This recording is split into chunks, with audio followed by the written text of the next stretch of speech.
Just everywhere, adjust everywhere. આ વાક્ય તમારો સંસાર ટોપ ઉપર લઈ જશે. વ્યવહારમાં ટોપ ઉપર ગયા સિવાય કોઈ મોક્ષે ગયેલો નહીં. ટોપ ઉપરનો વ્યવહાર એટલે કસાય રહિતનો વ્યવહાર. કોઈને કિંચિત માત્ર દુઃખ ન થાય એવો તમારો વ્યવહાર. કોઈનાથી તમે દુઃખી ના થાવ એવો તમારો વ્યવહાર. આ બંને આપણાથી કોઈને દુઃખ ના થાય ને આપણે કોઈનાથી દુઃખી પણ ના થઈ. ખબર પડી? એટલે આને સમજતા આખી ભૂલ જે થાય છે અહંકારના લીધે, અજ્ઞાનતાના લીધે, અહંકારના લીધે વ્યવહારમાં પોતાની મરજીથી ચાલવાથી આવી બધી ભૂલો થયેલી છે, જેના કારણે આપણા જીવનના સંજોગોમાં લોકો આપણને દુઃખ આપી જાય છે. નહીં તો કોઈને આપણી સામે જોવાનો પણ હક નથી. કોઈને આપણી સામું જોવાનો પણ અધિકાર નથી. અને જ્યારે કોઈ આપણને દુઃખ આપી જાય છે તો એ બતાડે છે કે કંઈક આગળની ભૂલ છે. હવે એ જે ભૂલ છે તે આપણી ભૂલ નથી. એ વાત સમજવાની છે. આપણી એટલે કોની? તો કે આ નામધારીની ભૂલ નથી. શુદ્ધાત્માની તો ભૂલ હોતી જ નથી. પણ હવે જો આ વ્યવહારને સરખો કરવો હોય તો જે ભૂલ પહેલા થયેલી આ વ્યવહાર પર, નામરૂપી મન વચન કાયારૂપી વ્યવહાર પર જે ભૂલ થયેલી, અજ્ઞાન પ્રયોગ થયેલો, ત્યાં જે જ્ઞાનના પ્રયોગથી પ્રતિક્રમણ કરીને ચોખ્ખું થઈ જવાનું છે. એટલા માટે કે છે વ્યવહાર ઉપર જવો એટલે કે વ્યવહારમાં આપણાથી કોઈને કિંચિત માત્ર દુઃખ ન થાય, સહેજ અડચણ પણ આવે નહીં. એને એમ કહીએ તો એક સ્પંદન પણ ઉડે નહીં. ધીમે ધીમે કરીને આ ભૂમિકા પર આપણે આવી રહ્યા છે. હમણાં આપણા ભાવમાં છે અને ત્યારે પરિણામ રૂપ આવશે. પરિણામ રૂપ આવતા થોડો વાર લાગશે, પણ એ વાર એકચ્યુઅલી આ પ્રયોગ બી કરવો ખોટો છે કે વાર લાગશે કરીને. પણ એક સમજવા માટે આપણે કહીએ છીએ કે જેની બિગિનિંગ થઈને એનો અંત આવીને ઉભો રહે. સ્વાભાવિક કુદરતી રીતે આ એનો નિયમ છે. એટલે બિગિનિંગ શેની થઈ? હું શુદ્ધાત્મા છું. સંપૂર્ણ અહિંસક ભાવની શરૂઆત થઈ. હવે આ શરૂઆત નો અંત આવીને જ રહેશે, જેમાં આપણો વ્યવહાર સંપૂર્ણ ટોપ ઉપર જશે. સાવ ફરીથી ટોપ ઉપરનો વ્યવહાર એટલે કસાય રહિતનો વ્યવહાર. આપણા થકી કોઈને કિંચિત માત્ર પણ દુઃખ ન થાય તે આ વાત છે. એટલે એડજસ્ટ એવરીવેરમાં ખાલી નક્કી કર્યું કે મારે એડજસ્ટ થવું છે, સ્વીકાર રાખવો છે, એડજસ્ટ થવું છે, તો આખરે આપણે સંપૂર્ણ અહિંસક, એડજસ્ટેબલ, ફ્લેક્સિબલ એને વ્યવહારમાં ટોચ ઉપર કહેવાય. વ્યવહાર જ બગડ્યો છે, નિશ્ચય તો એની જગ્યાએ જ છે, પણ અજ્ઞાનતાને કારણે વ્યવહાર બગડ્યો છે. વ્યવહાર બગડ્યો છે એટલે હું શુદ્ધાત્મા છું કહીએ એને પોતે નામધારી થઈ ગયા છે. એટલે કુદરતની સત્તા આખી હાથમાં લેવાઈ જાય છે, ખબર જ નથી પડતી. અને એ કુદરતની સત્તા લેવાથી વ્યવહારમાં હસ્તક્ષેપ થાય છે. હસ્તક્ષેપ થવાથી જેવા ભાવ એવું આખું એ પૂતગલ તૈયાર થઈ જાય છે. એટલે આ નારિયેલ કીધું, એને શ્રીફળ કીધું, માણસના શરીરને શ્રીફળ કીધું. એ આ શ્રીફળ પછી આપણને શ્રીફળ ખરેખરું આપે છે જ્યારે એ સંપૂર્ણ શુદ્ધ થઈ જાય, સંપૂર્ણ બિલકુલ ટોપ ઉપર જાય ત્યારે આવી વાત છે.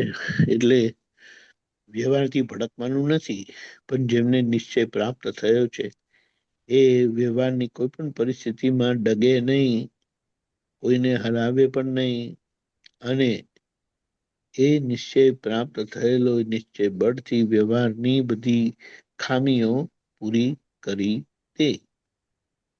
એટલે એક વ્યવહાર અજ્ઞાનતાથી થાય છે, જેનાથી કર્મ બંધાય છે. બીજો વ્યવહાર જ્ઞાનની જાગૃતિના પરિણામથી થાય છે. ત્યારે ક્રમ માર્ગમાં એ પુરુષાર્થ કરતા ભાવે થવાથી એ કર્મનું કારણ બને છે. છતાં એ પુણ્યના કારણથી અને એ પુણ્યથી એમને જ્ઞાની મળી જાય છે, અને જ્ઞાની મળવાથી પછી એમનો મોક્ષ થઈ જાય છે. પણ બાર ક્રમ માર્ગમાં વ્યવહાર પૂરો થઈ જાય પછી જ જ્ઞાની મળે એવો નિયમ છે ક્રમ માર્ગનો. અને અક્રમમાં આપણને કૃપાથી વ્યવહાર શુદ્ધ થયા પહેલા સ્વરૂપની પ્રાપ્તિ થાય છે, જેમાં અનંત અવતારના ભ્રાંતિના કર્મો ભસ્મીભૂત થાય છે. અને જે એને શું કહેવાય છે,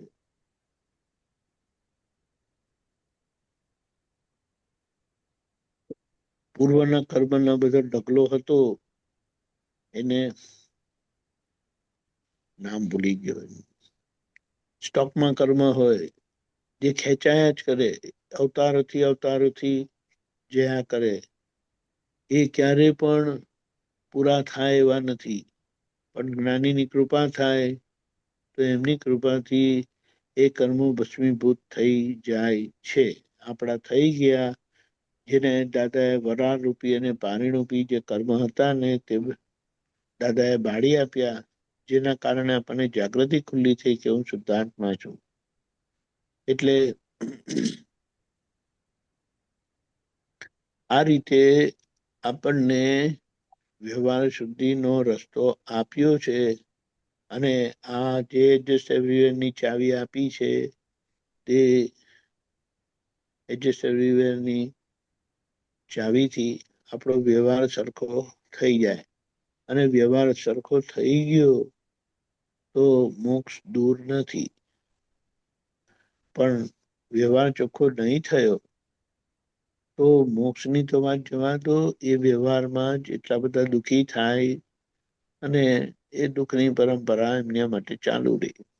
એટલે આ વાત સમજવાની છે કે કઈ રીતે અજ્ઞાનતાથી નવા કર્મો બંધાયા કરતા હતા, જૂના કર્મો ખાલી થતા જાય, અને એ જે કર્મો જે છે એ એનો છેડો આવે જ નહીં, ક્યારે કોઈ રીતે આવે નહીં.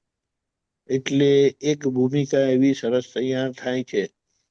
પણ એના માટે એમ કે છે કે મન, વાણી, કાયની એકતા જોઈએ, જે આ કાળમાં નથી. એટલે આ કાળમાં ક્રમ માર્ગ ચાલી શકે એમ જ નથી. ખાલી સંતોષ માનવો કે હું આમ કરું છું ને હું આમ કરું છું ને મને આમ લાભ મળે છે ને, એટલે દાદાએ કીધું કે જે પુરુષાર્થથી તમને વ્યવહાર શુદ્ધ થવો જોઈએ તે આજે શુદ્ધ થઈ શકતો નથી, કારણ કે મન, વાણી, કાયની એકતા નથી ભાઈ.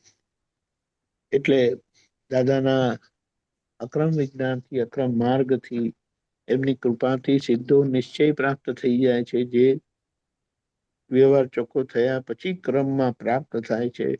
અને નિશ્ચય પ્રાપ્ત થયા પછી એ નિશ્ચયની સીટ ઉપર બેસીને ઉકલતા વ્યવહારનું સમાધાન લાવવાનું, ચોખ્ખું કર્યા કરવાનું. અને ખરેખર તો એ ચોખ્ખું થયા કરે છે. પછી એની પણ આ તો આપણે ઔપચારિકતાથી કહીએ કે વ્યવહાર ચોખ્ખો કરવાનો રહે છે.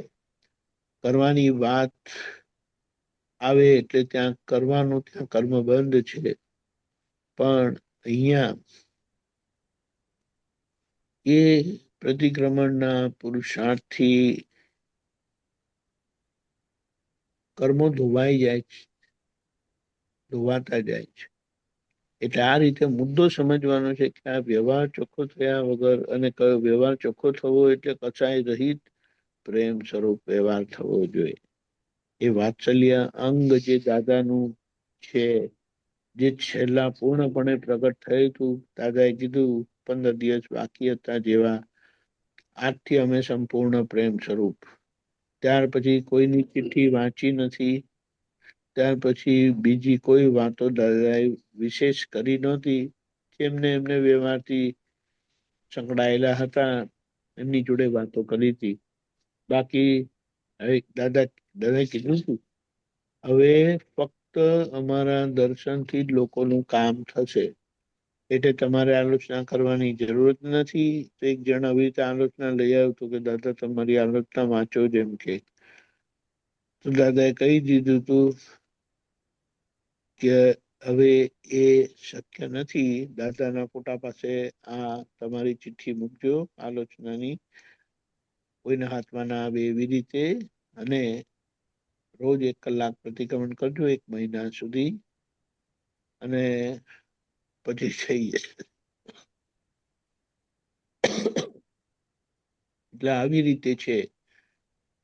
કસાય રહી સંપૂર્ણ અહિંસક પ્રેમ સ્વરૂપ આપણો વ્યવહાર થયા સિવાય આપણાથી મોક્ષે જવાય નહીં. એટલે જ્ઞાન મળવાથી આપણે દાદાએ મોક્ષ હાથમાં આપી દીધો. પણ આપણો મોક્ષ ક્યારે સિદ્ધ થાય? તો કહે છે કે જ્યારે આ બહારનો વ્યવહાર આપણો સરખો થશે ત્યારે. અને બહારના વ્યવહારને સરખા થવા માટે આજ્ઞા આપી છે કે એ આજ્ઞાથી નિશ્ચય સ્વરૂપ આપણે રહીએ, અને સાથે સાથે વ્યવહાર ચોખ્ખો થતો જાય. વ્યવહાર આજ્ઞા થકી નિશ્ચય સ્વરૂપ રહીએ, અને વ્યવહાર ચોખ્ખો થતો જાય. પણ એ વ્યવહાર ચોખ્ખા થવામાં જે ત્રીજી આજ્ઞા છે, વ્યવસ્થિત, અને ચોથી ફાઇલનો સંભાવ્ય નિકાલ કરવો છે, એ અંતરાત્મા દશાનો પુરુષાર્થ છે. એટલા પૂરતું જ કર્મ બંધાય છે, જે આપણને ત્યાં મહાવિદ્ય ક્ષેત્રમાં લઈ જાય છે. અને ત્યાં ભગવાનના પૂર્ણતાના સિમંદર સ્વામી પ્રભુના સર્વજ્ઞ પુરુષના દર્શન થતા જ છેલ્લા આવરણ ખરી પડશે. જય સચ્ચિદાનંદ. જય દીપકાજી, પ્રોફેસર આવવાના છે ને? He should be coming. He's not here yet. Yeah, normally she is there. હા, આવી ગયા. Yes to come. કારણ કે નહીં તો કીધું હોય કે હું નહીં આવું. ગઈકાલ માટે કીધું હતું કે he was busy એટલે. ઓકે. જય સચ્ચિદાનંદ. જય સચ્ચિદાનંદ.